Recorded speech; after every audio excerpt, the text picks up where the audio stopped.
투자금 3,500만 달러는 선불입니다. 한국 빠지고 싶으면 빠지세요. 일본이 대신하면 됩니다. 미국이 발칵 뒤집혔습니다. 트럼프 대통령이 직접 서명한 비자 수수료 10만 달러 폭탄이 예상치 못한 재앙을 불러왔기 때문인데요. 자유무역 시대를 끝내려는 야심찬 계획, 싫으면 나가라던 미국 정부의 거만한 태도는 영원할 줄 알았죠. 하지만 대한민국은 굽히지 않았습니다. 한화는 단 하루 만에 필리조선소와 걸프만 현장 인력을 전부 철수했고 그 순간 미국의 조선소의 심장은 멎어버렸습니다. 해군 군함 발주가 중단되고 상선 프로젝트마저 올스톱. 더 충격적인 건 대체할 나라는 어디에도 없었다는 사실입니다. 결국 미국이 살아남을 유일한 길은 다시 한국 한화에 손을 내미는 것뿐이라며 트럼프 행정부는 큰 혼란에 휩싸였습니다. 도대체 무슨 일이 벌어진 걸까요? 자유무역의 종말을 선언했던 미국이 단 한 기업의 철수 앞에서 무너져 내린 충격적인 이야기 지금 시작합니다. 대통령님, 이건 자살 행위입니다. 한국 없이는 우리 해군이 마비될 겁니다. 제 목소리가 오벌오피스 전체를 울렸지만 아무도 듣지 않았어요. 저는 마이클 로웰입니다. 미국 국가안보회의 해양안보 담당 선임 보좌관으로 15년간 일해왔죠. 오벌오피스의 공기가 무겁게 가라앉았습니다. 창밖으로 보이는 백악관 정원의 나무들이 9월의 바람에 흔들리고 있었어요. 하지만 실내는 숨막힐 정도로 고요했습니다. 제 심장이 쿵쿵 뛰는 소리만이 귓가에 울렸죠. 레졸류트 데스크 앞에 선 트럼프 대통령의 표정은 단호했습니다. 그의 손에는 몽블랑 만년필이 들려 있었어요. 금빛으로 빛나는 펜촉이 형광등 아래서 번뜩였죠. 곧 그 펜으로 미국 조선업의 운명이 결정될 거였습니다. 대통령님, 제발 다시 한번 생각해 주십시오. 제가 다시 한번 간청했어요. 한화오션이 운영하는 필라델피아 조선소에서 건조 중인 해군 보급함 3척이 있습니다. 하지만 제 말은 주변의 웅성거림에 묻혀버렸죠. 트럼프 대통령이 천천히 펜을 들어 올렸습니다. 그 순간 제 등줄기를 따라 식은땀이 흘렀어요. 이 서명 하나가 미국 조선업을 어떻게 무너뜨릴지 저만 알고 있었습니다. 하지만 주변의 참모들은 모두 환한 미소를 짓고 있었죠. 마이클, 당신은 너무 과민해요. 에밀리 하워드 상무부 차관보가 제게 말했습니다. 한국이 뭐 그리 대단하다고 그래요? 배는 어디서든 만들 수 있어요. 그녀의 눈빛에는 확신이 가득했죠. 저는 그녀의 무지가 답답했습니다. 에밀리, 당신은 조선소를 가본 적이 있습니까? 제가 물었어요. LNG선 한 척을 만드는 데 필요한 특수 용접 기술자가 몇 명인지 아세요? 그녀는 어깨를 으쓱했습니다. 용접이 뭐 그리 어렵겠어요? 철판에 철판을 붙이는 거잖아요. 옆에 있던 스티븐 밀러 정책 보좌관도 거들었죠. 맞아요. 미국인들도 충분히 할 수 있는 일이에요. 저는 10년 전 한국 거제도의 조선소를 방문했던 기억이 떠올랐어요. 끝이 보이지 않는 거대한 도크들, 하늘을 찌를 듯한 크레인들이 춤추듯 움직이던 모습. 그때 저도 그들을 무시했었습니다. 단순한 철판 용접이라고 누구나 할 수 있는 일이라고 생각했었죠. 하지만 삼성중공업의 엔지니어가 보여준 설계도를 보고 충격을 받았어요. 수천 개의 파이프가 미로처럼 얽혀 있었고 각각의 용접 포인트마다 다른 기술이 필요했습니다. 영하 163도의 LNG를 운반하는 탱크의 특수 용접은 예술의 경지였죠. 실수 하나면 수백억 달러짜리 선박이 폭탄이 되는 거였습니다. 대통령님, 다시 한번 말씀드립니다. 저는 마지막으로 한 번 더 시도했어요. 현재 미 해군 군함의 핵심 부품 70%가 한국 기술에 의존하고 있습니다. 하지만 트럼프 대통령은 이미 펜을 종이에 대고 있었죠. 마이클, 우리는 미국이야. 대통령이 서명하면서 말했습니다. 세계 최강 대국이 아시아의 작은 나라에 의존한다는 게 말이 되나? 그의 목소리에는 자만이 가득했어요. 제러드 쿠슈너 선임 고문이 끼어들었습니다. 대통령님 말씀이 맞습니다. 이제 미국이 모든 걸 직접 만들어야 해요. 그는 의기양양하게 말을 이었죠. 온쇼어링이야말로 미국을 다시 위대하게 만드는 첫걸음입니다. 펜이 종이 위를 미끄러지는 소리가 들렸습니다. 사각사각 그 작은 소리가 제게는 천둥 소리처럼 크게 들렸죠. H-1B 비자 수수료 1,000달러에서 10만 달러로 100배 인상이었습니다. 이제 외국 기업들이 미국에 오고 싶어도 못 올 거야. 스티븐 밀러가 득의양양하게 말했어요. 특히 한국 기업들 말이야. 그들의 엔지니어들은 이제 미국 땅을 밟을 수도 없을 거라고. 참모들 사이에서 박수 소리가 터져 나왔습니다. 마이크 폼페이오 국무장관도 박수를 치며 말했죠. 드디어 진짜 미국 우선주의가 시작되는군요. 그의 얼굴에는 승리의 미소가 가득했습니다. 한국 기업들이 울며 겨자 먹기로 미국 노동자를 고용하게 될 겁니다. 저는 그들이 놓치고 있는 게 무엇인지 알았어요. 한화오션, HD현대중공업, 삼성중공업, 이 세 회사가 없으면 미국 조선업은 존재할 수 없었습니다. 특히 한화가 운영하는 필라델피아 조선소와 걸프만 조선소는 미 해군의 생명줄이었죠. 여러분은 착각하고 계십니다. 제가 목소리를 높였어요. 조선업은 단순 제조업이 아닙니다. 수십 년의 노하우가 축적된 기술 집약 산업이에요. 하지만 아무도 제 말에 귀 기울이지 않았습니다. 에밀리 하워드가 비웃듯 말했어요. 노하우? 그게 뭐 그리 대단한가요? 그녀는 화이트보드로 걸어가 펜을 들었습니다. 봐요? 펜은 그냥 철덩어리예요. 철판 자르고 용접하고 조립하면 끝이죠. 군함은 어디서든 만들 수 있어. 트럼프 대통령이 서명을 끝내고 펜을 내려놓으며 말했습니다. 한국은 대체 가능해. 일본도 있고 유럽도 있잖아. 그의 확신에 찬 목소리가 오벌 오피스에 울려 퍼졌어요. 저는 한숨을 쉬었습니다. 일본 조선업은 이미 한국에 밀려 쇠퇴한 지 오래였고 유럽은 크루즈선이나 만들고 있었죠. 군함과 LNG선을 제대로 만들 수 있는 나라는 한국뿐이었습니다. 하지만 이 사실을 아는 사람은 저뿐인 것 같았어요. 레리 커들로 경제보좌관이 샴페인 병을 가져왔습니다. 역사적인 날입니다. 오늘부로 미국은 진정한 독립을 선언했어요. 그가 샴페인을 따르며 외쳤죠. 황금빛 거품이 잔을 채우는 소리가 들렸습니다. 저는 창밖을 바라봤습니다. 평화로운 백악관 정원이 보였죠.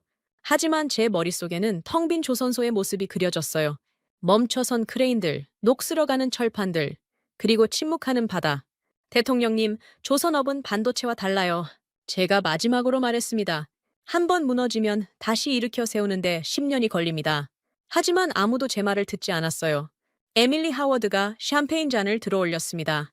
미국 우선주의의 승리를 위하여 모두가 건배를 했죠. 저만 빼고요.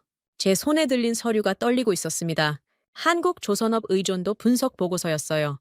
한화오션이 필라델피아에서 건조 중인 보급함 3척, 걸프만에서 수리 중인 구축함 2척. 이 배들이 모두 멈춰 선다면 어떻게 될까요? 마이클, 왜 그렇게 심각한 표정이야? 로버트 해밀턴 백악관 대변인이 제 어깨를 두드렸어요. 우리가 이겼잖아. 이제 미국이 모든 산업을 되찾을 거야. 그의 웃음소리가 귓가에 맴돌았습니다. 저는 휴대전화를 꺼내 한국 시간을 확인했어요. 새벽 2시였습니다. 아마 한화오션 본사는 아직 이 소식을 모를 거예요. 하지만 몇 시간 뒤면 알게 되겠죠. 그들이 어떤 결정을 내릴지 상상해봤습니다. 전구현 전략본부장의 차가운 눈빛이 떠올랐어요. 작년 회의에서 만났을 때 그는 이렇게 말했었죠. 미국이 우리를 필요로 하는 만큼 우리도 미국이 필요합니다. 하지만 균형이 깨지면 얘기가 달라지죠. 조선업은 단순한 제조업이 아니에요. 저는 혼잣말처럼 중얼거렸습니다. 그건 예술이고 그 예술을 아는 사람들은 한국에만 있어요. 하지만 제 목소리는 환호성에 묻혀버렸죠. 트럼프 대통령이 서명한 종이를 높이 들어 올렸습니다. 카메라 플래시가 터졌어요. 역사적인 순간을 기록하려는 기자들의 셔터 소리가 요란했죠. 모두가 미국의 승리를 확신하고 있었습니다. 저는 조용히 오벌 오피스를 나왔어요. 복도를 걸으며 생각했습니다. 한국이 어떻게 반응할까? 그들이 정말로 가만히 있을까? 아니야, 불가능해. 저는 고개를 저었어요. 한국 기업들이 미국을 떠날 리 없어. 그들도 미국 시장이 필요하니까 스스로를 안심시키려 했지만 불안감은 사라지지 않았죠. 백악관을 나서며 하늘을 올려다봤습니다. 구름 한 점 없는 맑은 하늘이었어요. 폭풍 전의 고요함처럼 느껴졌죠. 며칠 뒤 이 평화가 산산조각 날 줄은 아무도 몰랐습니다. 한국은 대체 가능하다. 트럼프 대통령의 말이 계속 머릿속을 맴돌았어요. 정말 그럴까요? 정말로 한국 없이도 미국 조선업이 살아남을 수 있을까요? 제 발걸음이 무거웠습니다. 주차장으로 향하며 마지막으로 백악관을 돌아봤어요. 웅장한 건물이 석양빛에 물들어 있었죠. 하지만 제게는 그 모습이 마치 가라앉는 배처럼 보였습니다. 그날 밤, 저는 잠을 이룰 수 없었어요. 한국의 반응이 두려웠습니다. 그들이 정말로 철수한다면 미국 해군은 어떻게 될까요? 불가능한 일이라고. 저는 계속 스스로에게 말했지만 불안은 커져만 갔습니다. 다음 날 아침 7시 백악관 상황실에 긴급 소집이 걸렸어요. 저는 커피 한 잔을 들고 서둘러 들어갔습니다. 이미 에밀리 하워드가 화이트보드 앞에 서 있었죠. 그녀의 표정은 어제보다 더 자신만만해 보였습니다. 좋은 아침이에요, 여러분. 에밀리가 밝은 목소리로 인사했어요. 오늘은 미국 조선업 재건의 첫날입니다. 그녀는 마커를 들고 화이트보드에 큼지막하게 써내려갔죠. 한국 대체 방안이라는 제목 아래 그녀가 쓴 내용을 보고 저는 할 말을 잃었습니다. 일본, 독일, 이탈리아, 노르웨이. 그녀는 이 나라들이 한국을 즉시 대체할 수 있다고 믿고 있었어요. 현실과는 너무나 동떨어진 생각이었죠. 에밀리, 잠깐만요. 제가 손을 들었습니다. 일본 조선업은 이미 2000년대에 몰락했어요. 지금 그들이 만드는 건 소형 화물선뿐입니다. 하지만 그녀는 제 말을 끊었어요. 마이클, 당신은 너무 비관적이에요. 에밀리가 웃으며 말했습니다. 일본은 기술 강국이잖아요? 필요하면 다시 시작하면 되죠. 그녀는 화이트보드에 동그라미를 그리며 계속 말했어요. 보세요, 조선업이 뭐 그리 복잡한가요? 그녀가 마커로 배 모양을 대충 그렸습니다. 철판 자르고 붙이고 엔진 달고 끝이잖아요. 상황실에 있던 몇몇 참모들이 고개를 끄덕였죠. 그녀는 더 나아가 화이트보드에 단순한 도식을 그렸어요. 철판 더하기 엔진 더하기 페인트 이퀄 선박. 마치 초등학생이 그린 것 같은 도식이었죠. 이게 전부예요. 로켓 과학도 아니잖아요? 스티븐 밀러가 거들었습니다. 맞아요. 우리 할아버지 세대도 2차 대전 때 하루에 배 한 척씩 만들었다고 하던데요. 그의 말에 다들 웃음을 터뜨렸어요. 저만 빼고 말이죠. 그건 리버티선이었어요. 제가 차분하게 설명했습니다. 단순한 화물선이죠. 지금 한국이 만드는 LNG선은 차원이 달라요. 하지만 아무도 귀 기울이지 않았습니다. 에밀리가 다시 마커를 들었어요. 배는 쇳덩어리일 뿐이에요. 그녀가 화이트보드에 크게 썼습니다. 아무나 용접하면 돼요. 왜 한국만 할 수 있다고 생각하죠?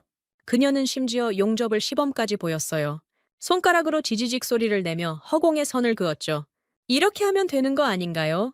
별로 어려워 보이지 않는데요. 몇몇 참모들이 킥킥 웃었습니다. 제이크 설리번 국가안보보좌관도 끼어들었어요. 에밀리 말이 맞습니다. 우리가 너무 한국을 과대평가했어요. 그는 자료를 넘기며 말했죠. 유럽에도 훌륭한 조선소들이 있잖아요. 어디요? 제가 물었습니다. 독일 조선업은 이미 망했고 이탈리아는 크루즈선만 만들어요. 하지만 에밀리는 손을 휘저으며 제 말을 무시했죠. 디테일은 중요하지 않아요. 그녀가 말했습니다. 중요한 건 의지예요. 미국이 마음먹으면 못할 게 없죠. 그녀의 눈빛은 광기에 가까운 확신으로 빛났어요. 마이크 폼페이오가 들어왔습니다. 좋은 소식이 있어요. 그가 외쳤죠. 일본 정부가 협력 의사를 밝혔습니다. 미쓰비시 중공업이 관심을 보인대요. 에밀리가 득이양양한 표정으로 저를 봤어요. 봤죠? 벌써 대안이 나타났잖아요. 그녀는 화이트보드에 일본 확정이라고 썼습니다. 하지만 저는 미쓰비시가 군함을 제대로 만들어 본 적이 없다는 걸 알고 있었죠. 미쓰비시는 잠수함이나 소형 호위함만 만들어요. 제가 말했습니다. 대형 구축함이나 항공모함은 경험이 전무해요. 하지만 제 목소리는 또다시 무시당했죠. 레리 커들로가 경제 분석을 들고 왔어요. 한국 기업들이 빠져도 미국 경제에는 영향이 미미할 겁니다. 그가 자신 있게 말했죠. 오히려 미국 노동자들에게 일자리가 돌아가니 좋은 일이에요. 그는 계산기를 두드리며 숫자를 읊었습니다.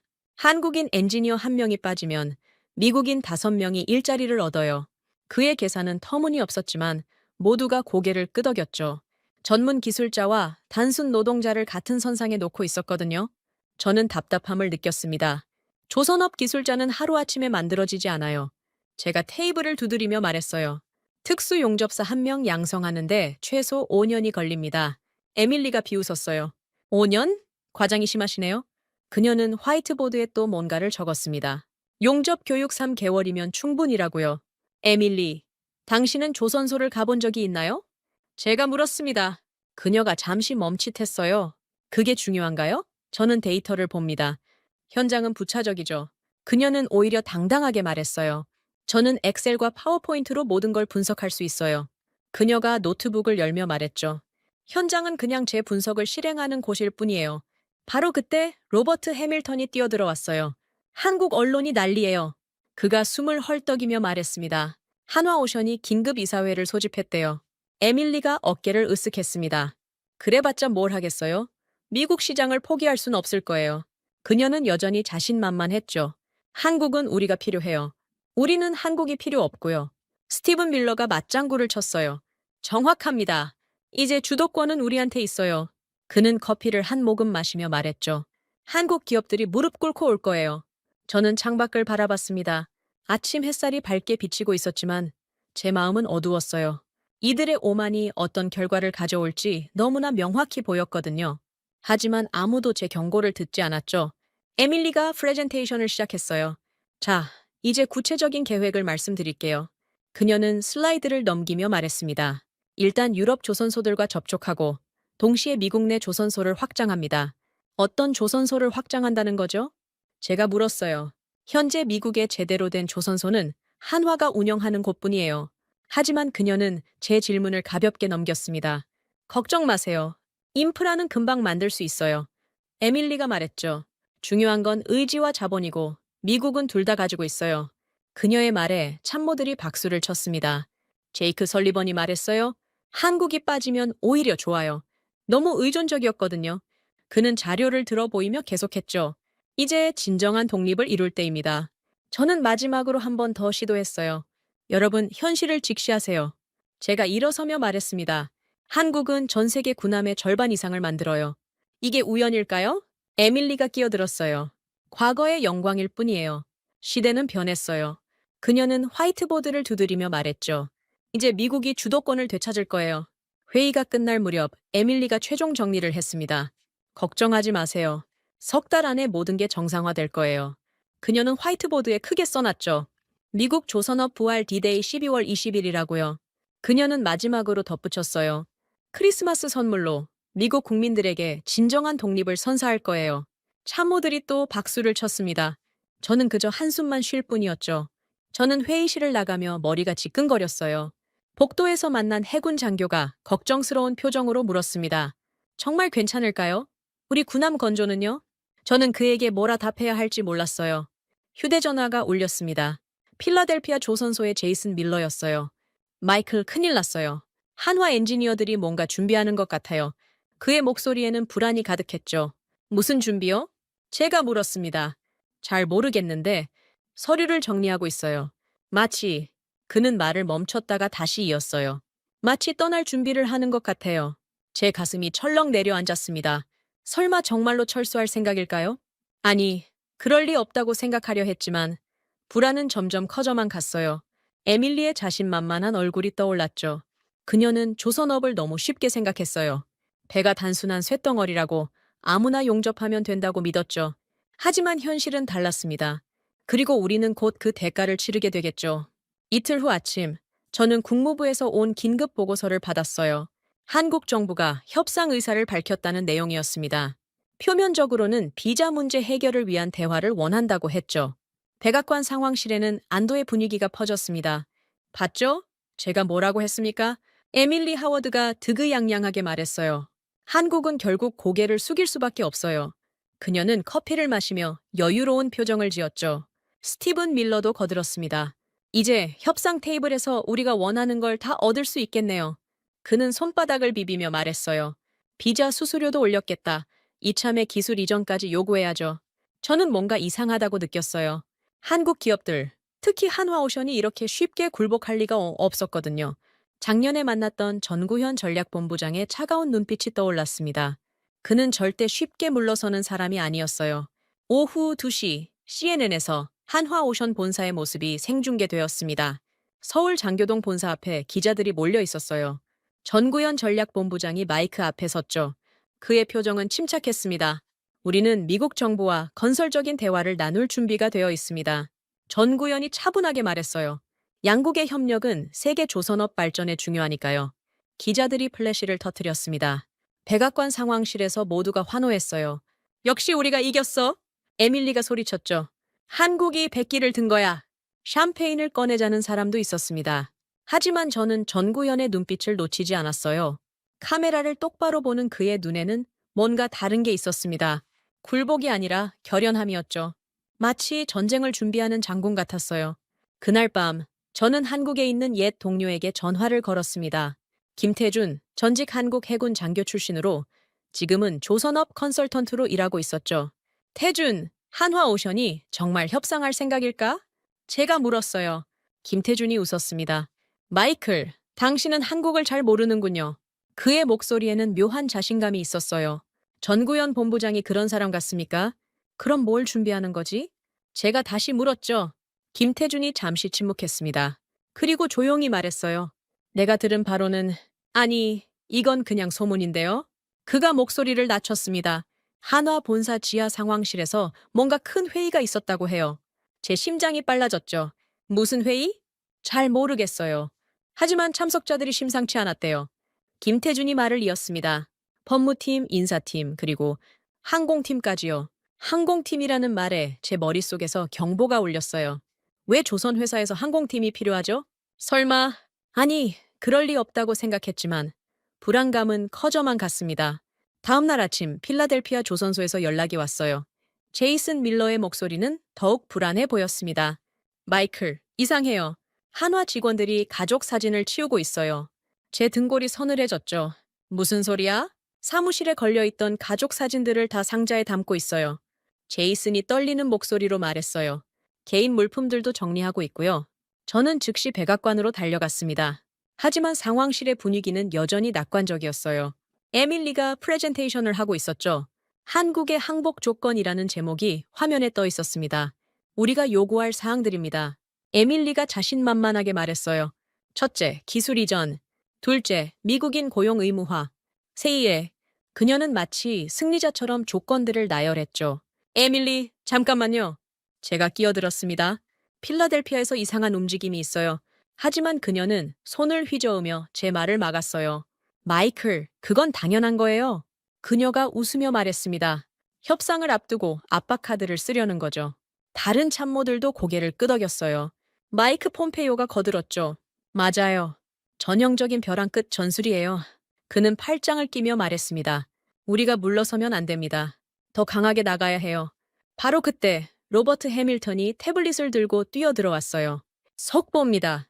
그가 숨을 헐떡이며 말했죠. 한화오션이 성명을 발표했어요. 화면에 전구현 본부장의 얼굴이 나타났습니다. 그는 차분하지만 단호한 목소리로 말했어요. 우리는 상호 존중을 바탕으로 한 협상을 원합니다.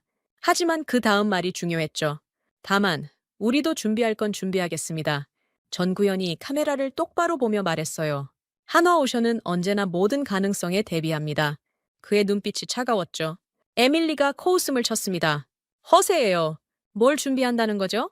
그녀는 여전히 상황을 낙관했어요. 미국 시장을 포기할 순 없을 거예요. 저는 다시 한국의 김태준에게 전화를 걸었습니다. 태준, 전구현이 뭘 준비한다는 거야? 제 목소리에는 다급함이 묻어났어요. 김태준이 한숨을 쉬었죠. 마이클, 내가 하나 물어볼게요. 그가 조용히 말했습니다. 만약 한화가 진짜로 철수한다면 미국 조선업은 어떻게 될까요? 그 질문에 제 심장이 멈추는 것 같았어요. 그럴 리 없어. 한화도 미국 시장이 필요하잖아. 제가 대답했지만 확신이 없었습니다. 김태준이 의미심장하게 말했어요. 전구현 본부장이 어제 이런 말을 했대요. 뭐라고? 우린 백기를 든 게 아니다. 김태준이 전구현의 말을 전했습니다. 배를 뺄 준비다. 제 손에서 전화기가 미끄러질 뻔했어요. 배를 뺀다는 건 철수를 의미했습니다. 완전한 철수를 말이죠. 하지만 그게 가능할까요? 저는 급히 필라델피아 조선소에 전화를 걸었어요. 제이슨, 지금 당장 한화 사무실로 가봐. 제가 다급하게 말했습니다. 뭐든 이상한 게 있으면 즉시 알려줘. 10분 후 제이슨의 전화가 왔어요. 그의 목소리는 공포에 질려 있었습니다. 마이클, 여기. 텅 비었어요. 제 온몸에 소름이 돋았죠. 뭐가 텅 비었다는 거야? 설계실이요. 컴퓨터는 있는데 하드디스크가 다 빠졌어요. 제이슨이 떨리는 목소리로 말했어요. 설계 도면도 기술 문서도 아무것도 없어요. 저는 즉시 걸프만 조선소에도 연락했습니다. 상황은 똑같았어요. 한화 직원들이 모든 데이터를 지우고 있었죠. 철수 준비가 아니라 이미 철수를 시작한 거였습니다. 백악관 상황실로 뛰어들어갔어요. 비상사태입니다. 제가 소리쳤죠. 한화가 철수 준비를 하고 있어요. 하지만 에밀리는 여전히 믿지 않았습니다. 블러핑이에요. 겁주려는 거죠. 그녀는 팔짱을 끼며 말했어요. 절대 못 떠나요. 우리가 그들의 가장 큰 고객인데요. 스티븐 밀러도 맞장구 쳤죠. 맞아요. 연극이에요. 그는 비웃듯 말했습니다. 며칠 있으면 무릎 꿇고 돌아올 거예요. 저는 답답함에 주먹을 쥐었어요. 이들은 여전히 상황의 심각성을 모르고 있었습니다. 한화가 떠나면 미국 조선업은 마비될 텐데 말이죠. 하지만 제 경고는 또다시 무시당했습니다. 그날 밤 한국발 뉴스가 전해졌어요. 대한항공이 미국행 특별 전세기를 준비한다는 소식이었죠. 목적지는 필라델피아와 휴스턴이었습니다. 정확히 한화 조선소가 있는 곳들이었어요. 저는 확신했습니다. 이건 블러핑이 아니었어요. 한화는 정말로 떠날 준비를 하고 있었죠. 하지만 백악관은 여전히 방심하고 있었습니다. 9월 21일 새벽 4시 제 전화가 울렸어요. 국가안보회의 긴급 소집이었습니다. 잠옷 차림으로 노트북을 켜니 암호화된 파일 하나가 도착해 있었죠. 인터널 올리라고 빨간 글씨로 적혀 있었습니다. 파일을 열자 제 눈이 휘둥그레졌어요. 백악관 경제자문위원회 극비 보고서였습니다. 제목이 충격적이었죠. 온쇼어링 전략과 자유무역 시대의 종언이라고 적혀 있었어요. 저는 의자에서 벌떡 일어났습니다. 이건 단순한 비자 정책이 아니었어요. 미국이 세계 무역 질서를 완전히 뒤집으려는 거대한 계획이었죠. 손가락이 떨려 마우스를 제대로 잡을 수가 없었습니다. 보고서를 읽어 내려가며 제 얼굴이 창백해졌어요. 1단계는 반도체 완료, 2단계는 조선업 진행 중, 3단계는 자동차 예정. 이들은 체계적으로 모든 산업을 미국으로 끌어들이려 했습니다. 자유무역이라는 개념 자체를 폐기하려는 거였죠. 더 충격적인 건 다음 페이지였어요. 한국 조선업 점유율 그래프가 나타났습니다.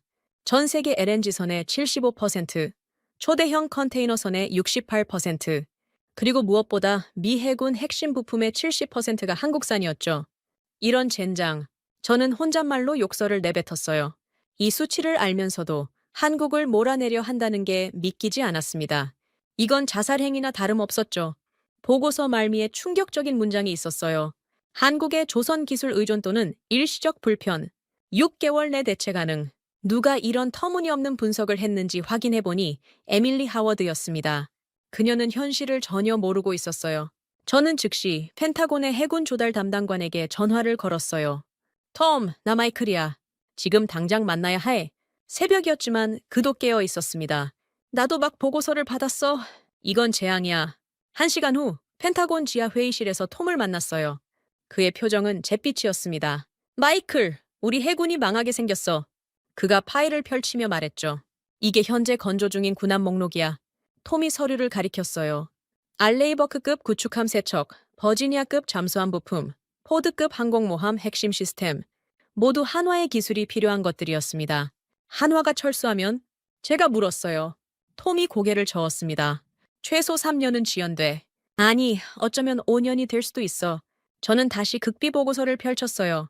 거기엔 더 충격적인 내용이 있었습니다. 중국 해군력 증강에 대응하기 위한 긴급 조치라는 항목이었죠. 아이러니하게도 중국을 막겠다며 한국을 쫓아내고 있었어요. 톰, 이 보고서 봤어? 제가 특정 부분을 가리켰습니다. 여기 보면 일본과 유럽이 대치한다고 되어 있는데 톰이 비웃었어요. 일본? 그들은 이제 어선이나 만들어. 그가 한숨을 쉬며 말했습니다. 유럽은 더 웃겨. 독일 조선업은 10년 전에 망했고 이탈리아는 요트나 만들지. 우리 둘 다 암담한 표정이었죠.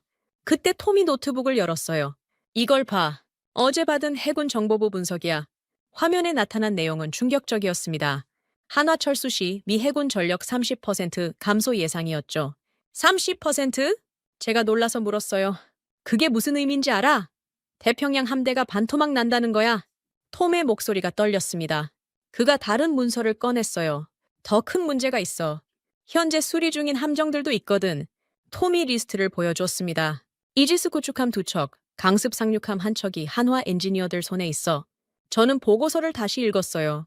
온쇼어링은 곧 미국 우선주의고 자유무역 폐기라는 등식이 명확했습니다. 트럼프 행정부는 세계화 자체를 되돌리려 했죠. 문제는 이미 너무 늦었다는 거였어요. 칩에 이어 바다까지 봉쇄하려 한 거야. 제가 중얼거렸습니다. 반도체로 중국을 막았고 이제 조선업으로 완전히 고립시키려는 거지. 하지만 정작 고립되는 건 미국이 될 것 같았어요. 톰이 다른 자료를 꺼냈어요. 이것도 봐. 한화오션의 최근 움직임이야. 거기엔 놀라운 내용이 있었습니다. 한화가 유럽과 중동에 새로운 조선소를 검토 중이라는 거였죠. 그들은 이미 플랜 B를 준비하고 있었어. 톰이 말했어요. 미국이 이럴 줄 알고 있었던 것 같아. 전구현 본부장의 선견 지명에 소름이 돋았습니다.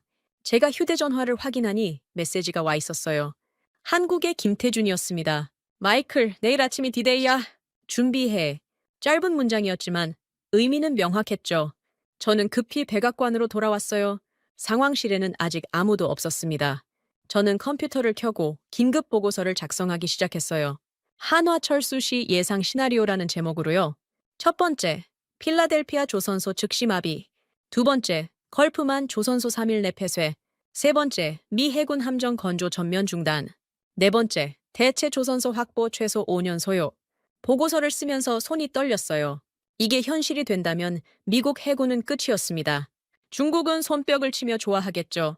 아이러니하게도 중국을 막으려다 중국을 도와주는 꼴이었어요. 새벽 6시 에밀리 하워드가 들어왔습니다. 일찍 나왔네요, 마이클? 그녀는 여전히 자신만만했어요. 오늘 한국이 무릎 꿇는 날이에요. 저는 작성한 보고서를 그녀에게 건넸어요. 이것 좀 보세요. 한화가 정말 철수하면, 하지만 그녀는 읽지도 않고 던져버렸습니다. 또 그 소리예요? 불가능하다니까요? 에밀리, 이 극비 문서 봤어요? 제가 온쇼어링 전략 보고서를 보여줬어요. 그녀가 잠시 당황한 표정을 지었습니다. 아이, 이건 어떻게? 당신이 쓴 분석이 여기 있더군요. 제가 특정 부분을 가리켰어요. 6개월 내 대체 가능? 무슨 근거로요? 에밀리의 얼굴이 붉어졌습니다. 그건 이론적으로 가능해요. 그녀가 변명했어요. 미국의 기술력을 믿어야죠. 하지만 그녀의 목소리에는 확신이 없었습니다. 그녀가 말을 더듬었어요. 우리에겐 MIT가 있고 칼텍이 있잖아요. 에밀리가 손가락을 꼽으며 말했죠. 천재들을 모으면 6개월이면 충분해요. 에밀리, 조선업은 이론이 아니에요. 제가 답답해하며 말했습니다. 수십 년간 축적된 현장 노하우가 핵심이죠. 하지만 그녀는 고개를 저었어요. 바로 그때 로버트 해밀턴이 뛰어들어왔어요. 긴급 뉴스입니다. 그가 리모컨을 들고 TV를 켰습니다. 화면에 나타난 것은 인천공항이었죠. 수백 명의 한화 직원들이 탑승 수속을 하고 있었어요. 기자가 흥분한 목소리로 보도했습니다. 한화오션 엔지니어 400여 명이 미국에서 철수합니다. 제 예감이 현실이 되고 있었어요. 카메라가 한화 직원들을 비췄어요. 그들은 침착하게 짐을 들고 게이트로 향했습니다. 가족들도 함께였죠. 완전한 철수였어요. 에밀리의 얼굴이 창백해졌습니다. 아이, 이건 쇼예요. 그냥 쇼? 그녀가 더듬거렸어요. 하지만 화면 속 비행기는 진짜였습니다. 전구현 본부장이 공항에서 인터뷰를 했어요. 우리는 환영받는 곳으로 갑니다. 그의 목소리는 담담했죠. 미국이 우리를 원하지 않는다면 우리도 미국이 필요 없습니다. 기자가 물었어요. 미국 조선소는 어떻게 되나요? 전구현이 어깨를 으쓱했습니다. 그건 미국이 해결할 문제죠. 우린 더 이상 관여하지 않습니다. 저는 에밀리를 봤어요. 그녀는 충격의 말을 잃었습니다. 온쇼어링이라는 거창한 계획이 무너지는 순간이었죠. 자유무역을 끝내려다 스스로 무너뜨린 거였어요. 한국이 먼저 움직였어. 제가 조용히 말했습니다. 우리가 방심하는 사이에 그들은 이미 결정했어. 에밀리가 주저앉았어요. 처음으로 그녀의 자신감이 깨지는 걸 봤습니다. 9월 22일 오전 6시 필라델피아 조선소에 도착했을 때 믿을 수 없는 광경이 펼쳐졌어요. 평소 같으면 용접 불빛과 망치 소리로 시끄러웠을 텐데 오늘은 섬뜩할 정도로 조용했습니다. 거대한 크레인들이 멈춰 서 있었고 도크에는 아무도 없었죠. 마치 유령 도시 같았어요. 제이슨 밀러가 창백한 얼굴로 저를 맞았습니다. 마이클, 끝났어요. 완전히 끝났어. 그의 목소리가 떨렸어요. 한화 직원들이 새벽 4시에 모두 떠났습니다. 저는 현장 사무실로 뛰어갔어요. 텅 빈 책상들, 꺼진 컴퓨터들이 보였습니다. 하지만 더 충격적인 건 벽에 붙어있던 설계도들이 모두 사라진 거였죠. 흔적도 없이 깨끗했어요. 책상 서랍을 열어봤지만 텅 비어 있었습니다. 심지어 메모지 한 장도 남기지 않았어요. 철저했죠. 마치 처음부터 아무도 없었던 것처럼 깨끗했습니다. 설계도는 어디 갔어? 제가 물었습니다. 제이슨이 한숨을 쉬었어요. 가져갔어요. 모든 기술 문서, 설계도, 매뉴얼까지 전부요. 그가 컴퓨터를 가리켰어요. 하드디스크도 다 드러냈어요. 백업 서버도 포맷했고요. 제이슨의 목소리가 점점 작아졌습니다. 10년간의 데이터가 한순간에 사라졌어요. 우리는 도크로 나갔습니다. 반쯤 완성된 해군 보급함이 덩그러니 놓여 있었어요. 절판은 그대로였지만 뭔가 달랐습니다. 생명이 빠진 거대한 시체 같았죠. 선체 옆에는 용접 장비들이 그대로 놓여 있었어요. 최신식 장비들이었죠. 하지만 그걸 다룰 줄 아는 사람이 없으면 그저 고철일 뿐이었습니다. 아이러니했어요. 김도연 한화 현장 총괄이 마지막까지 남아있다는 소식을 들었어요. 우리는 그를 찾아 2번 도크로 갔습니다. 그는 철판 위에 서서 조선소를 둘러보고 있었죠. 표정은 담담했어요. 김 총괄님? 제가 불렀습니다. 그가 천천히 돌아봤어요. 아, 마이클 씨. 마지막 인사를 하려고 기다렸어요. 김도현이 발밑에 철판을 두드렸습니다. 이 철판들은 남겨둡니다. 그가 쓸쓸하게 웃었어요. 하지만 손길이 사라지면 고철일 뿐이죠. 그의 말이 가슴을 찔렀어요. 정말 다 떠나는 겁니까? 제가 물었습니다. 김도현이 고개를 끄덕였죠. 430여 명이 오늘 아침 비행기를 탔어요. 그가 말했습니다. 엔지니어, 용접사, 설계사, 품질관리사까지 전원이요. 숫자가 너무 구체적이어서 더 현실적으로 느껴졌어요. 그가 멀리 있는 크레인을 가리켰어요. 저 크레인 조작사도 한국인이었어요. 200톤짜리를 다룰 수 있는 사람이 몇 명이나 될까요? 제이슨이 입을 벌렸지만 아무 말도 못했죠. 현실이 너무 가혹했거든요. 제이슨이 절박하게 물었습니다. 그럼 건조 중인 군함은 어떻게 되나요? 김도연이 어깨를 으쓱했어요. 미국이 알아서 하셔야죠. 우린 더 이상 관여하지 않습니다. 그가 작업장을 가리켰어요. 저기 보이는 공구들 있죠? 바닥에 망치, 용접기, 측정 도구들이 흩어져 있었습니다. 최고급 장비들이에요. 하지만 그걸 쓸 줄 아는 사람이 없으면 무용지물이죠. 김도연이 주머니에서 무언가를 꺼냈어요. 작은 수첩이었습니다. 이게 뭔지 아세요? 그가 수첩을 흔들었죠. 용접 포인트 기록이에요. 그가 설명했습니다. LNG선 한 척에 용접 포인트가 몇 개인지 아세요? 3만 개가 넘어요. 제이슨의 얼굴이 더 창백해졌죠. 각 포인트마다 다른 기술이 필요해요. 김도현이 계속 말했습니다. 온도, 압력, 각도, 타이밍이 다 달라요. 이걸 아는 사람이 몇 명이나 될까요? 대답할 수 없는 질문이었어요. 그가 수첩을 주머니에 다시 넣었어요. 이런 지식은 교과서에 없어요. 현장에서 10년, 20년 일해야 알 수 있죠. 그의 목소리에는 자부심이 묻어났습니다. 미국은 이걸 너무 쉽게 생각했어요.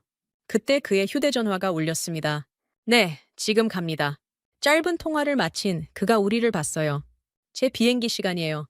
김도현이 안전모를 벗어 철판 위에 놓았습니다. 15년 동안 여기서 일했어요.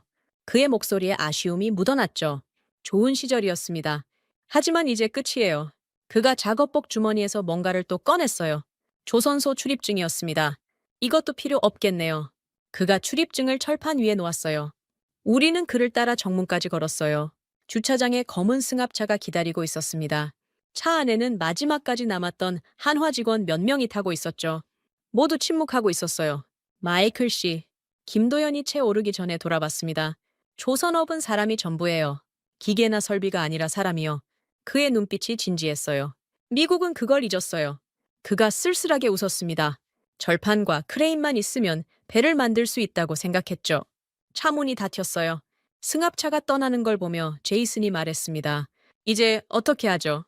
그의 목소리는 절망적이었어요. 내일부터 뭘 해야 할지 모르겠어요. 우리는 다시 도크로 돌아갔어요. 작업자 없는 조선소는 거대한 무덤 같았습니다. 바람만 횡하니 불었죠. 철판들이 바람에 덜컹거리는 소리가 들렸어요. 제이슨이 휴대전화를 들여다봤어요. 미 해군에서 계속 전화가 와요. 함정 인도 일정을 묻는데 그가 한숨을 쉬었습니다. 뭐라고 답해야 할지 모르겠어요. 오후에 걸프만 조선소에서도 연락이 왔습니다. 상황은 똑같았어요. 아니, 더 심각했죠. 거기선 구축함 2척이 수리 중이었거든요. 걸프만 현장 매니저인 톰 앤더슨이 화상 통화로 상황을 보여줬어요. 보세요. 완전히 멈췄어요. 카메라가 텅 빈 도크를 비췄습니다.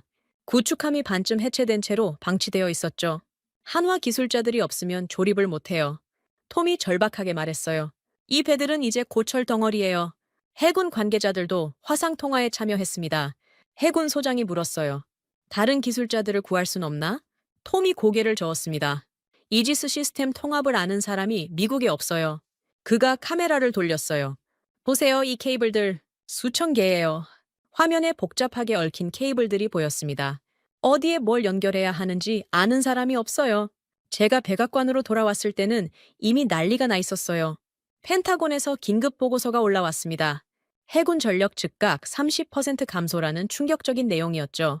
트럼프 대통령도 이제야 사태의 심각성을 깨달은 것 같았어요.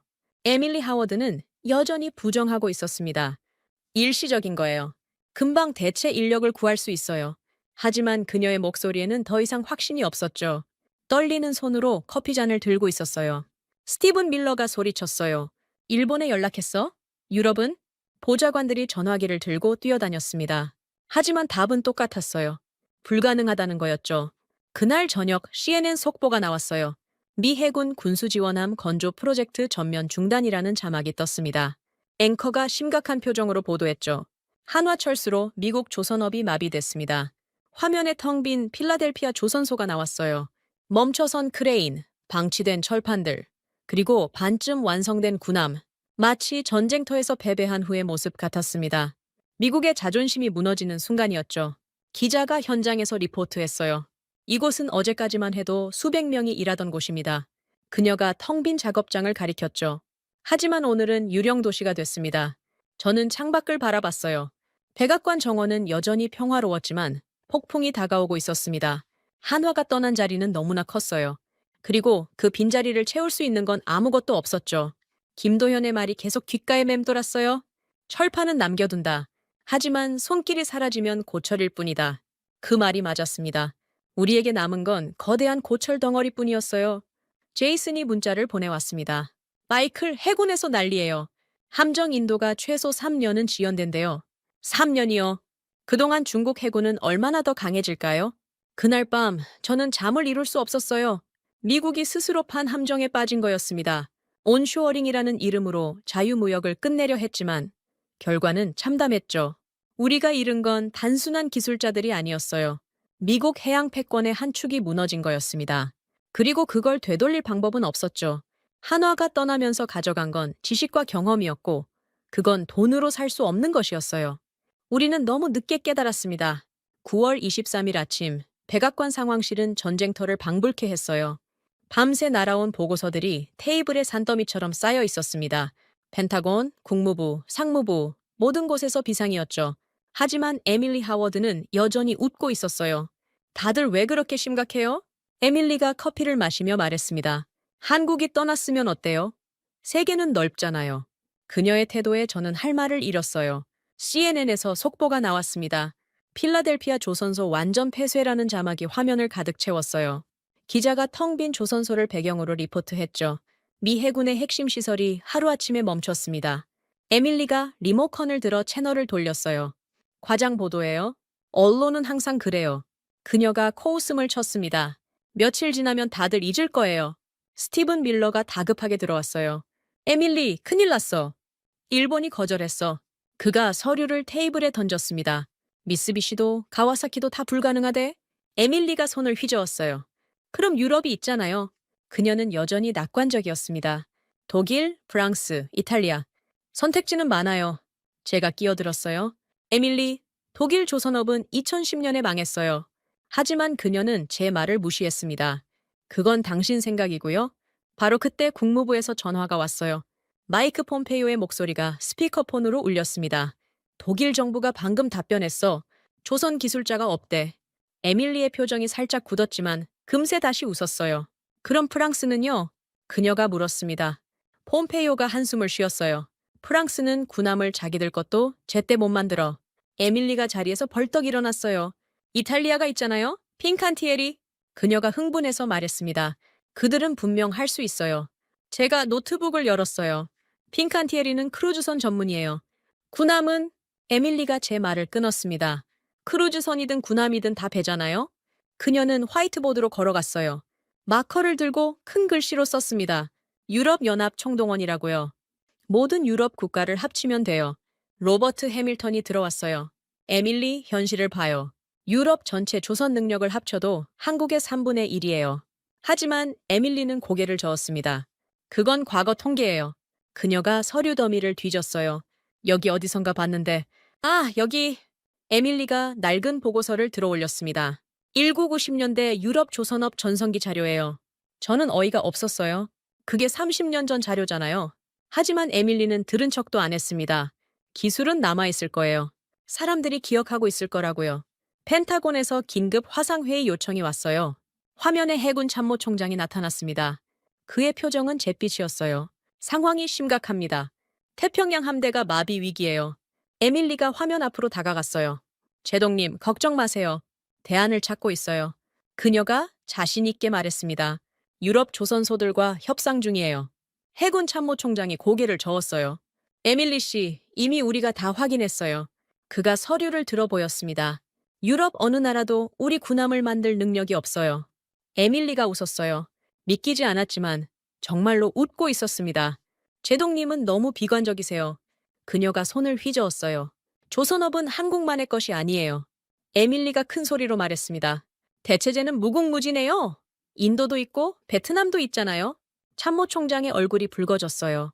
인도? 베트남? 제독이 화를 참으며 말했습니다. 그들은 상선도 제대로 못 만들어요. 군함은 꿈도 못 꿔요. 하지만 에밀리는 여전히 고집을 부렸죠. 그녀가 노트북을 열었어요. 봐요. 여기 인도 조선소 목록이에요. 에밀리가 화면을 보여줬습니다. 곳곳에 조선소가 있잖아요. 제가 참다 못해 끼어들었어요. 에밀리, 조선소 건물이 있다고 배를 만들 수 있는 게 아니에요. 하지만 그녀는 제 말을 들으려 하지 않았습니다.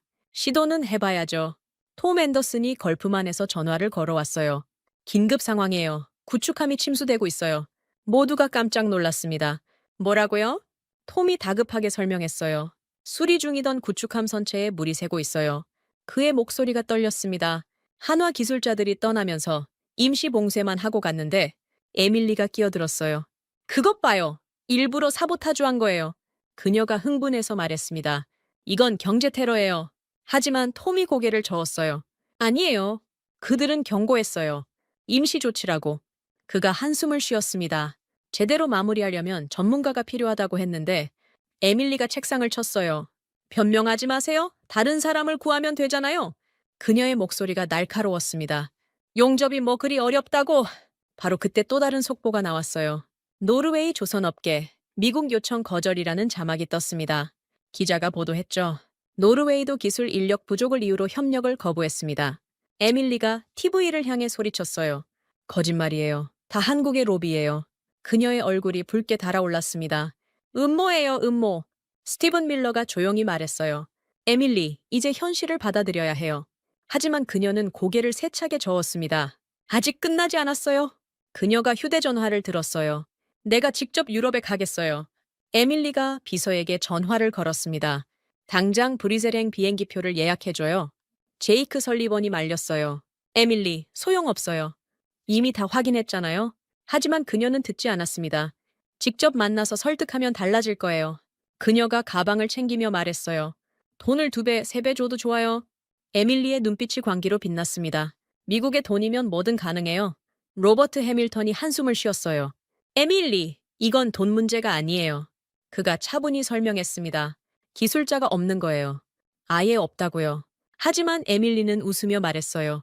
기술자? 그런 건 금방 만들 수 있어요. 그녀가 손가락을 튕겼습니다. 3달이면 충분해요. 아니 2달이면 돼요. 그녀는 화이트보드에 다시 뭔가를 적었어요. 긴급 기술자 양성 프로그램이라고요.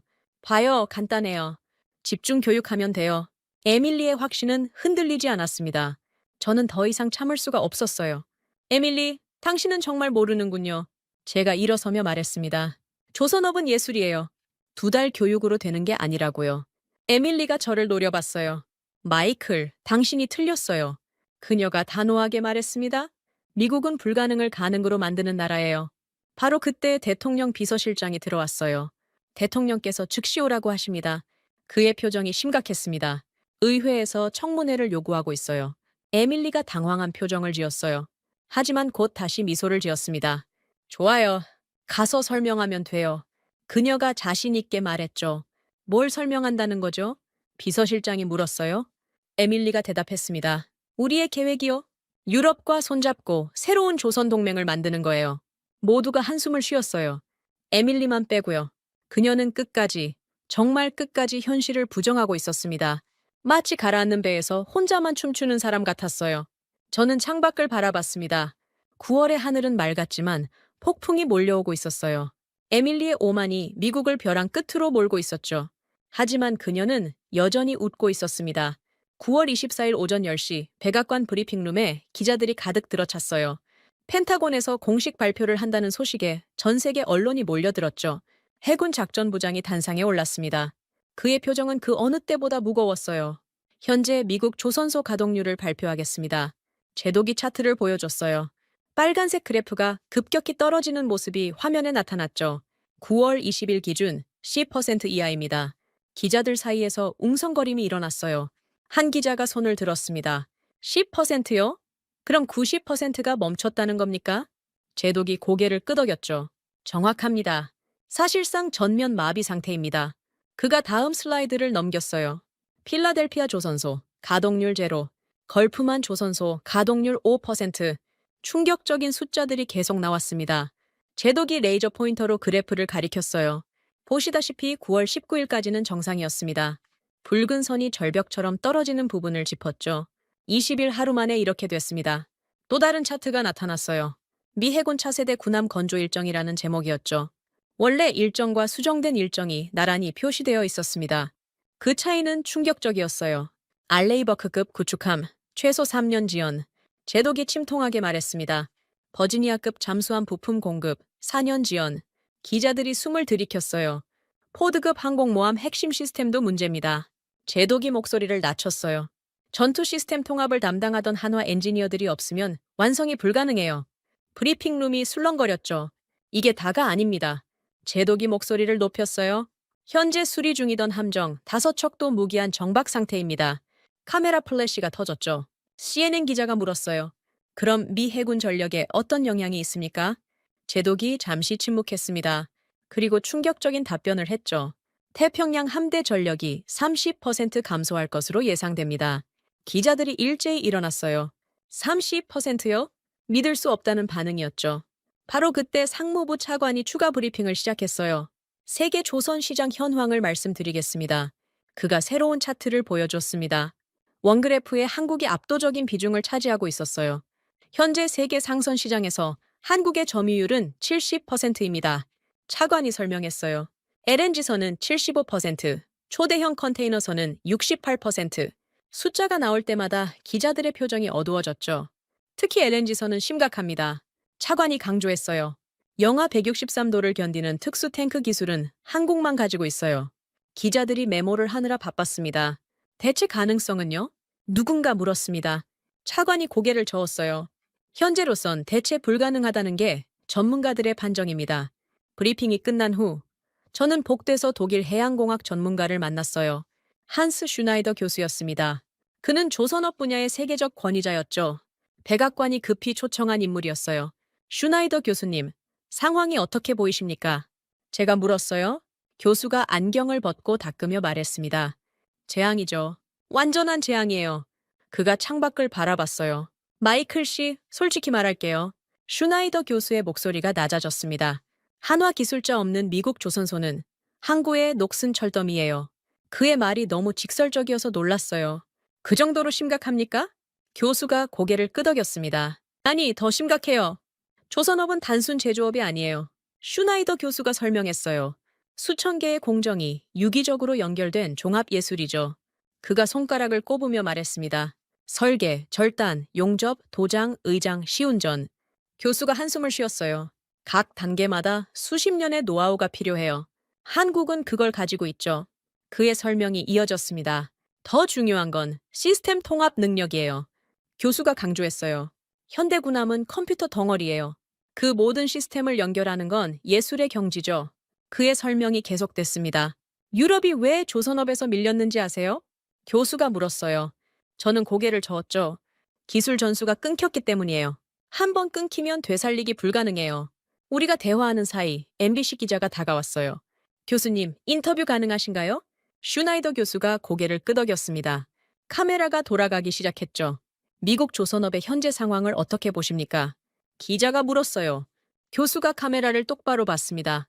임상적으로 뇌사 상태예요. 충격적인 표현에 기자도 놀랐어요. 뇌사요? 교수가 설명했습니다.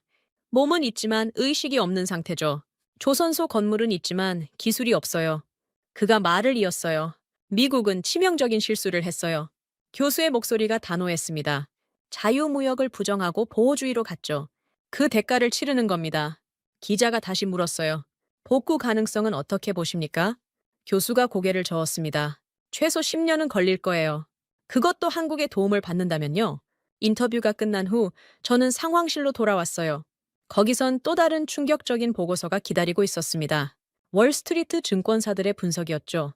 미국 해운업계 주가가 폭락하고 있었어요. 골드만삭스의 보고서를 읽었습니다. 한국 조선업 의존도 70%, 대체 불가능이라는 문구가 눈에 띄었어요. 그들도 이제야 현실을 깨달은 거였죠. 너무 늦었지만요. JP모건의 분석은 더 암울했어요. 미 해군 전력 공백으로 인한 안보 리스크 급증이라고 적혀 있었습니다. 주가 전망은 모두 하향 조정됐죠. 투자자들이 패닉에 빠졌어요. 모건 스탠리는 구체적인 수치를 제시했어요. 록히드 마틴 주가 20% 하락, 제너럴 다이내믹스 18% 하락 예상이었습니다. 방산업체들도 직격탄을 맞은 거였죠. 조선업 없이는 그들도 무용지물이었어요. 오후에 CNN 특별 방송이 시작됐어요. 앵커가 심각한 표정으로 말했습니다. 오늘 하루 종일 충격적인 수치들이 나왔습니다. 화면에 각종 그래프가 나타났죠.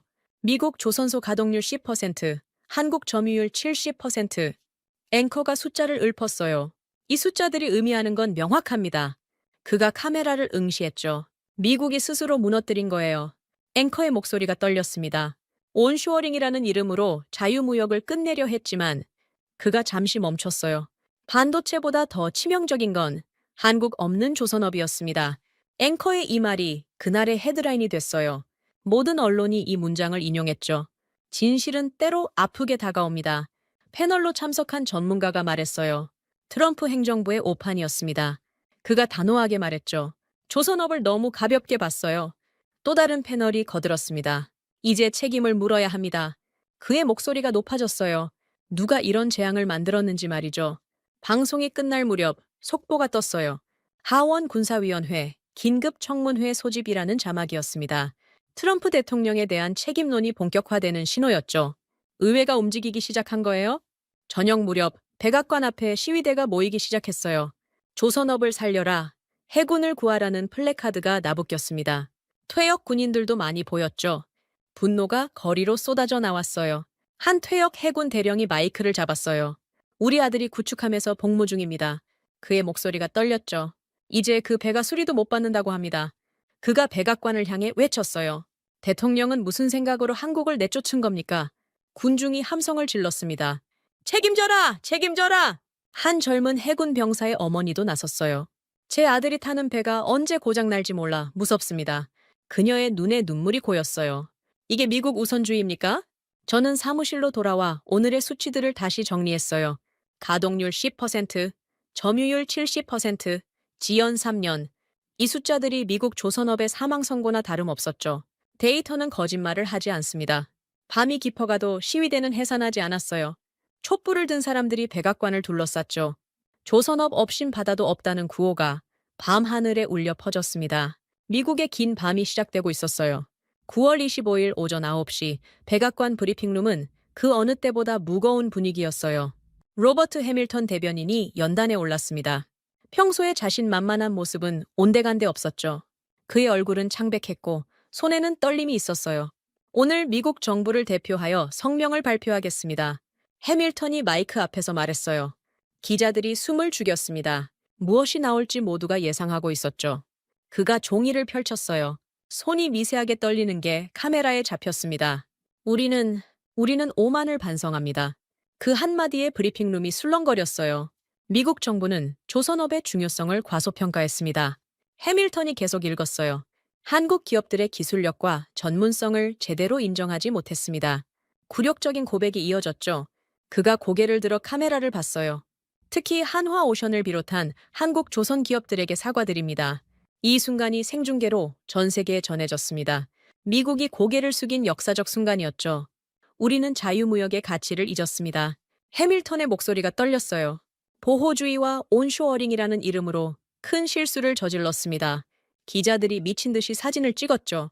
바로 그 시각, 국회의사당에서는 하원 청문회가 시작되고 있었어요. 군사위원장이 망치를 두드렸습니다. 지금부터 조선업 붕괴 사태에 대한 긴급 청문회를 시작합니다. 방청석은 가득 찼고 카메라들이 즐비했죠. 첫 증인으로 해군 참모총장이 나왔어요. 제동님, 현재 해군 전력 상황을 설명해 주십시오. 자 위원장이 물었습니다. 제독의 표정이 어두웠어요. 의원님들, 솔직히 말씀드리겠습니다. 제독이 마이크를 당겼어요. 우리 해군은 현재 마비 상태입니다. 충격적인 증언이 시작됐죠. 함정 건조는 전면 중단됐고 수리도 불가능합니다. 제독이 목소리를 높였어요. 이대로라면 5년 안에 태평양 함대는 절반으로 줄어들 겁니다. 의원들의 표정이 굳어졌어요. 민주당 의원이 물었습니다. 이 사태의 책임이 누구에게 있다고 보십니까? 제독이 잠시 침묵했어요. 그리고 단호하게 말했죠. 비자 정책을 강행한 행정부에 있습니다. 그의 대답이 방청석을 술렁이게 했어요. 군의 반대에도 불구하고 밀어붙인 결과입니다. 폭탄 발언이었죠. 제독이 서류를 펼쳤어요. 여기 제가 백악관에 보낸 경고 메모가 있습니다. 그가 문서를 들어보였죠. 3번이나 경고했지만 모두 무시당했습니다. 다음 증인은 필라델피아 조선소의 제이슨 밀러였어요. 현재 조선소 상황을 말씀해 주세요. 위원이 물었습니다. 제이슨이 한숨을 쉬었어요. 완전한 유령 도시입니다. 그가 사진을 보여줬어요. 텅 빈 도크, 멈춰선 크레인들이 화면에 나타났죠. 436명이 하루아침에 사라졌습니다. 대체 인력은 구할 수 없나요? 공화당 의원이 물었어요. 제이슨이 고개를 저었습니다. 불가능합니다.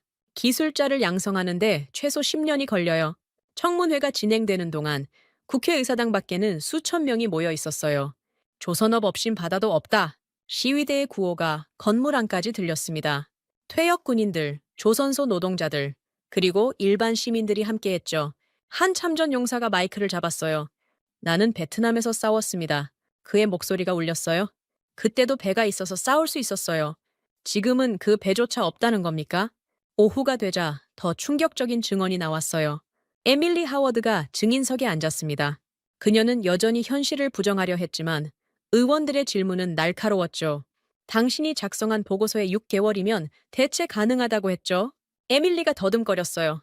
그건 이론적으로 의원이 서류를 들어 올렸습니다. 이론? 이 때문에 해군이 마비됐는데 이론이라고요? 나는 최선을 다했어요. 에밀리가 변명했지만 아무도 듣지 않았어요. 의원들의 질타가 쏟아졌습니다. 무지와 오만이 만든 재앙입니다. 청문회가 끝날 무렵 민주당 원내대표가 일어났어요. 동료 의원 여러분, 이제 결정할 때입니다. 그가 의원들을 둘러봤습니다. 이 재앙의 책임을 물어야 합니다. 그가 서류를 들어 올렸어요. 탄핵 결의안을 제출합니다. 방청석이 술렁거렸죠. 자유무역을 끝내려다 해군까지 무너뜨린 대통령의 책임을 묻겠습니다. 공화당 의원들도 반대하지 못했어요. 사태가 너무 심각했거든요. 한 공화당 중진 의원이 일어났습니다. 나도 동의합니다. 이건 당파의 문제가 아닙니다. 그가 목소리를 높였어요. 국가 안보가 위태롭습니다. 우리 아들, 딸들이 타는 군함이 마비됐어요. 다른 공화당 의원들도 고개를 끄덕였습니다. 탄핵은 불가피합니다. 저녁 무렵 트럼프 대통령이 긴급 기자회견을 열었어요. 하지만 그의 모습은 초라했습니다. 언제나 당당하던 그가 고개를 숙이고 있었죠. 실수를 인정합니다. 라는 말이 겨우 나왔어요. 기자들의 질문이 쏟아졌습니다. 사퇴하실 겁니까? 탄핵을 받아들이시겠습니까? 트럼프는 대답하지 못하고 자리를 떴어요.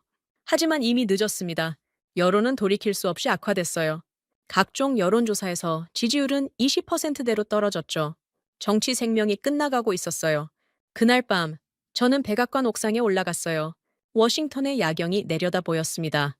불 켜진 국회의사당이 보였고 링컨 기념관도 보였죠. 하지만 제 마음은 무거웠어요. 휴대전화가 울렸습니다. 한국의 김태준이었어요. 마이클, 이제 깨달았나요? 그의 목소리는 차분했죠. 무엇을요? 제가 물었어요. 김태준이 대답했습니다. 자유무역은 선택이 아니라 필수라는 걸요. 그의 말이 맞았어요. 미국은 스스로를 고립시키려다 오히려 무너졌습니다. 온쇼어링이라는 환상에 빠져 현실을 잊었죠. 그 대가는 너무나 컸어요. 김태준이 말을 이었어요. 한국 조선업계는 이미 유럽과 중동으로 눈을 돌렸어요. 그의 목소리에는 아쉬움이 묻어났습니다. 한때는 좋은 파트너였는데 말이죠. 다음 날 아침 신문 일면에는 충격적인 헤드라인이 실렸어요. 트럼프 탄핵 카운트다운이라는 제목이었죠. 여러 신문이 비슷한 논조였습니다. 펜 하나로 바다를 잃은 대통령이라는 표현도 있었어요.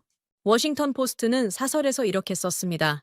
트럼프의 펜 끝은 바다를 닫았고 결국 그의 권좌도 닫았다. 이 문장이 그날 가장 많이 인용됐어요. 역사는 이렇게 기록될 거였죠. 뉴욕타임스는 더 신랄했어요. 온쇼어링의 꿈은 악몽이 됐다. 라는 제목이었습니다.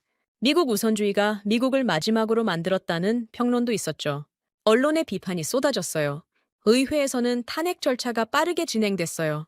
하원 법사위원회가 소집됐고 탄핵 조항이 작성되기 시작했습니다. 직무태만과 국가안보 위협, 이 주요 혐의였죠. 공화당조차 반대하기 어려운 상황이었어요. 법사위원장이 발표했어요. 내일 오전 탄핵안을 표결에 붙입니다. 기자들이 일제히 일어났습니다. 통과 가능성은 얼마나 됩니까? 매우 높습니다. 위원장이 단호하게 말했어요. 이는 당파를 초월한 문제입니다. 역사적인 순간이 다가오고 있었죠. 저는 사직서를 썼습니다. 더 이상 이 행정부에 있을 이유가 없었어요. 제 경고를 무시한 대가를 모두가 치르고 있었죠. 너무 늦었지만 이제라도 떠나야 했어요. 마지막으로 필라델피아 조선소에 들렀습니다. 텅 빈 도크에는 녹이 슬기 시작한 철판들만 있었어요. 바람이 불 때마다 삐걱거리는 소리가 들렸죠. 한때 미국 해군의 자랑이었던 곳이 무덤이 된 거예요. 제이슨이 저를 맞았어요. 마이클, 이제 어떻게 되는 거죠? 그의 눈에는 절망이 가득했습니다. 저는 대답할 수 없었어요. 아마 폐쇄되겠죠. 제가 솔직하게 말했어요. 재건하려면 처음부터 다시 시작해야 해요. 제이슨의 어깨가 축 처졌습니다. 해가 지면서 조선소의 긴 그림자가 드리웠어요. 멈춰선 크레인들이 마치 거대한 묘비처럼 보였습니다. 미국 조선업의 묘비였죠. 그리고 어쩌면 미국 해양 패권의 묘비이기도 했어요. 그날 밤 백악관 앞 시위는 계속됐습니다. 조선업 없인 바다도 없다는 구호가 밤새 울려 퍼졌어요. 촛불을 든 사람들의 행렬이 끝이 없었죠. 미국은 스스로 판 무덤에 빠져 있었습니다. 한 시위자의 플래카드가 눈에 띄었어요. 트럼프가 바다를 팔았다 라고 적혀 있었죠. 또 다른 플래카드에는 한국 없는 미국 해군은 없다 라고 써 있었어요. 진실이 거리에서 외쳐지고 있었습니다. 트럼프의 오만이 만든 재앙이었어요. 한국을 무시하고 자유무역을 부정한 결과였죠. 이제 그 대가를 치르는 중이었습니다. 그리고 그 대가는 대통령직일 수도 있었어요. 저는 워싱턴을 떠나기로 했습니다. 더 이상 여기 있을 이유가 없었어요. 미국은 큰 교훈을 얻었지만 너무 비싼 수업료였죠. 바다를 잃고서야 바다의 소중함을 깨달은 거였습니다. 비행기에 오르며 마지막으로 워싱턴을 바라봤어요. 국회의사당 도미 석양에 빛나고 있었습니다. 내일이면 그곳에서 역사적인 표결이 있을 거예요. 미국 역사에 기록될 치욕의 날이 될지도 모르죠. 한국을 응원하신다면 한국 최고! 한국은 아직 멀었다면 한국 분발! 여러분들의 소중한 의견을 댓글로 적어주시면 감사드리겠습니다.